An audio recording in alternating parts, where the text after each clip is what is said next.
Hello guys, നിങ്ങൾ online business ചെയ്യുന്നവരാണോ? അതുപോലെ GST file ചെയ്യാൻ ബുദ്ധിമുട്ടുന്നവരാണോ? അങ്ങനെയാണെങ്കിൽ ഈ വീഡിയോ നിങ്ങൾക്കുള്ളതാണ്. നമ്മൾ പറയുന്നത് GST ഫയലിങ്ങിനെ പറ്റിയിട്ടാണ്. 1, 2B, 3B GSTയിലുള്ളത്. അപ്പോൾ ഇതിൻ്റെ ഇൻട്രൊഡക്ഷനാണ് ഇന്നത്തെ വീഡിയോ. നിങ്ങൾ ഓൾറെഡി GST രജിസ്ട്രേഷൻ എടുക്കാത്ത ആൾക്കാരാണെന്നുണ്ടെങ്കിൽ അതിനുള്ള വീഡിയോ ഇനിയും വരുന്ന ദിവസങ്ങളിൽ നമ്മൾ അപ്ലോഡ് ചെയ്യുന്നതായിരിക്കും. ഇപ്പോൾ നമ്മൾ പറയുന്നത് ബേസിക്കായ 1, 3B, 2Bയെ പറ്റിയിട്ടാണ്. ഞാനൊരു ഉദാഹരണം പറഞ്ഞ് തുടങ്ങാം. അതായത് നിങ്ങൾ എന്ത് ചെയ്തു, ഒരു പ്രൊഡക്റ്റ് സെയിൽ ചെയ്യുന്ന ആളാണ്. നിങ്ങൾ ആദ്യമായി ആ പ്രൊഡക്റ്റ് ഒരാളേക്കൊന്ന് പർച്ചേസ് ചെയ്യണം. നിങ്ങൾ അവരേക്കൊന്ന് 100 രൂപക്കാണ് 5 പ്രൊഡക്റ്റ് പർച്ചേസ് ചെയ്തു. 100 രൂപയ്ക്ക് 5 പ്രൊഡക്റ്റ് പർച്ചേസ് ചെയ്യുമ്പോൾ ഓട്ടോമാറ്റിക് അവർ GST രജിസ്ട്രേഷനുള്ള പാർട്ടിയാണെങ്കിൽ അവരെ നിങ്ങൾക്കൊന്ന് GST കൂടി ചാർജ് ചെയ്യും. അപ്പോൾ ഈ 100 രൂപയ്ക്ക് ഒരു 3 രൂപ GST കൂടി ചേർത്ത് 103 രൂപയ്ക്ക് നിങ്ങൾ 5 പ്രൊഡക്റ്റ് വാങ്ങി. ഈ 5 പ്രൊഡക്റ്റ് നിങ്ങളിനി എന്ത് ചെയ്തു, ഈ 5 പ്രൊഡക്റ്റ് സെയിൽ ചെയ്യണം. സെയിൽ ചെയ്തത് 150 രൂപക്കാണ്. 150 രൂപയ്ക്ക് നമ്മൾ സെയിൽ ചെയ്യുമ്പോൾ നമ്മൾ GST രജിസ്റ്റേർഡ് പാർട്ടിയാണെങ്കിൽ അവരുടെ കയ്യിൽ നിന്ന് നമ്മൾ GST കൂടി കളക്ട് ചെയ്യണം അല്ലേ. അങ്ങനെയാണെങ്കിൽ 150-ന് 4.5 രൂപ വെച്ചിട്ട് 154.5 രൂപയ്ക്ക് നമ്മളിത് സെയിൽ ചെയ്യും. ഇനി പറയുന്നത് ഈ ഡീറ്റെയിൽസിനെ എങ്ങനെ നമ്മൾ റിട്ടേണിൽ കൊണ്ടുവരിക എന്നുള്ളതാണ്. GSTR1 എന്നുള്ളത് നമ്മുടെ സെയിൽ കാണിക്കുന്ന റിപ്പോർട്ടാണ്. അപ്പോൾ നിങ്ങൾ ഈ സ്ക്രീനിൽ കാണുന്നുണ്ടാവും, ഞാൻ GSTR1 ഓപ്പൺ ആക്കിയിട്ടുള്ളത്. ഈ ടാബിനാണ് GSTR1 എന്ന് പറയുന്നത്. ഇതിലാണ് നമ്മുടെ സെയിൽ അപ്ലോഡ് ചെയ്യേണ്ടത്.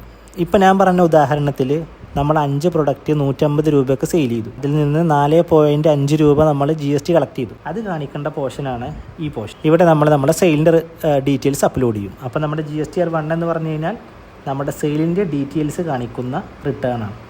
ഈ റിട്ടേണിന് ഒരു ഡേറ്റ് ഉണ്ട്.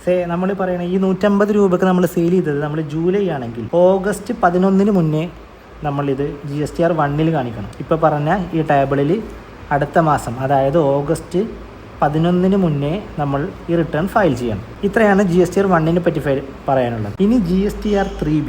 ഈ GSTR3Bന്ന് നമ്മുടെ പേയ്മെൻറ്റ് ചെയ്യുന്ന റിട്ടേണാണ്. പേയ്മെൻറ്റ് ചെയ്യുന്ന റിട്ടേണിലോട്ട് നമ്മളിപ്പോൾ ഈ പർച്ചേസിൽ ഇത് പറഞ്ഞു, ഉദാഹരണത്തിന് 100 രൂപയ്ക്ക് 3 രൂപ പർച്ചേസിൽ 103 രൂപയ്ക്ക് പർച്ചേസ് ചെയ്തു. അങ്ങനെയാണെന്നുണ്ടെങ്കിൽ ഈ 103 രൂപയിൽ ഈ 3 രൂപ നമുക്ക് നമ്മുടെ റിട്ടേണിൽ കാണാൻ പറ്റും. ആ കാണുന്ന പോർഷനാണ് GSTR2B. അതായത് നമ്മൾ പർച്ചേസ് ചെയ്ത പാർട്ടി അവരവരുടെ GSTR1 ഫയൽ ചെയ്യുന്നത് നമുക്ക് കാണുന്ന പോർഷന് പറയുന്ന പേരാണ് GSTR2B. അപ്പം 4.5 രൂപ നമ്മൾ കളക്ട് ചെയ്ത് GSTR1 കാണിച്ചു, 3 രൂപ നമ്മുടെ GSTR2Bയിലുണ്ട്.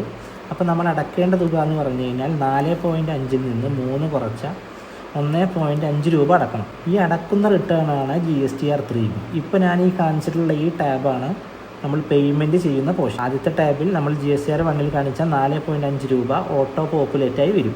അതായത് അത് ഓട്ടോമാറ്റിക് വരും, നമ്മളൊന്നും ചെയ്യേണ്ട ആവശ്യമില്ല. ഇനി ഈ പറയുന്ന ടാബിൽ നമ്മുടെ ഈ 3 രൂപ പർച്ചേസ് ചെയ്ത 3 രൂപയും ഓട്ടോമാറ്റിക്കായി കയറി വരും. പക്ഷേ ഈ ഓട്ടോമാറ്റിക്കായി വരുന്ന 3 രൂപ നമ്മൾ കൺഫേം ചെയ്യണം. ആ കൺഫേം ചെയ്യാൻ നമ്മൾ യൂസ് ചെയ്യുന്നതാണ് GSTR2B. ഇനി ഈ GSTR3Bയിൽ നമ്മൾ ബാക്കി വരുന്ന ഈ 1.5 രൂപ ഈ പറയുന്ന ടാബിൽ കയറിയിട്ടാണ് ഫയൽ ചെയ്യണം. അപ്പോൾ ഈ 1.5 രൂപ അതിനുശേഷം നമ്മൾ പേയ്മെൻറ്റ് ചെയ്ത ശേഷം 3B ഫയൽ ചെയ്യും. ഇനി മനസ്സിലാക്കേണ്ടത് ഈ GSTR3B ഫയൽ ചെയ്യാനും ഒരു ഡേറ്റ് ഉണ്ട്. ആ ഡേറ്റ് എന്ന് പറയുന്നത് ഇപ്പോൾ നമ്മുടെ നടന്ന സെയിൽ ജൂലൈ ആയതുകൊണ്ട് ഓഗസ്റ്റ് 20th ലാസ്റ്റ് ഡേറ്റ്. ഇപ്പോൾ GSTR1 11th next month, 3B 20th. അതുപോലെ ഇത് നമ്മൾ വെരിഫൈ ചെയ്യേണ്ട റിട്ടേൺ GSTR2B. ഇനി ഇതിൽ പ്രധാനപ്പെട്ട ഒരു റിട്ടേൺ കൂടി ഉണ്ട്, അത് TCS റിട്ടേൺ ആണ്. നമ്മൾ ഓൺലൈൻ ബിസിനസ്സുകാർ പലവരും ചെയ്യാൻ വിട്ടുപോകുന്ന റിട്ടേൺ ആണ് TCS. ഈ റിട്ടേണിനെ പറ്റിയും ബാക്കി ഡീറ്റെയിൽഡ് ആയിട്ടുള്ള ഫയലിങ്ങിനെ പറ്റിയും നമ്മൾ അടുത്ത വീഡിയോയിൽ സംസാരിക്കുന്നതാണ്. അപ്പോൾ നിങ്ങൾക്ക് വീഡിയോ ഇഷ്ടപ്പെട്ടെങ്കിൽ ലൈക്ക് ചെയ്ത് കമൻറ്റ് ചെയ്യേണ്ടതാണ്. അടുത്ത വീഡിയോയിൽ ഏത് വീഡിയോ ആണ് നിങ്ങൾ പ്രിഫർ ചെയ്യുന്നത് എന്നുള്ളത് കൂടി കമൻറ്റിൽ മെൻഷൻ ചെയ്യും.